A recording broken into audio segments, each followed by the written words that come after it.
તમે લેટલી જોવો હોય ને તો પાછલા અઠવાડિયાના સેકન્ડ હાફથી લગભગ તેજી આવવાની શરૂઆત થઈ અને 52 વીક હાઈ કન્ઝિક્યુટિવલી બનાવી રહ્યો છે સ્ટોક. શુક્રવારે પણ થયું, સોમવારે પણ થયું અને આજે મંગળવારે પણ 52 સપ્તાહના ઉચ્ચતમ સરો. બ્રેકઆઉટ છે કોઈ સર અહીંયા?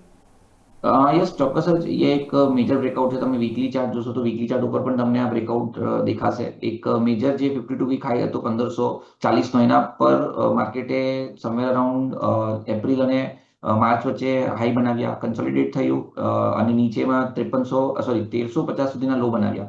ત્યાંથી પછી જે રેલી છે અત્યારે 1750 વન વે રેલી છે, ઓવરબોટ ઝોનની અંદર ટ્રેડ કરે છે, તો ફ્રેશ ખરીદારીની સલાહ નહીં રહી. કોઈ પણ ટીપ આવે છે 1700 થી 1600 વચ્ચે, તો ત્યાં તમે લોંગ કરો. હવે જે ટ્રેલ સ્ટોપ લોસ છે પોઝિશનલી એ 1600 નો રાખો, અને જો 1600 ના લેવલ બ્રેક નહીં થાય તો આ તેજી છે એ કન્ટિન્યુ રહી શકે છે.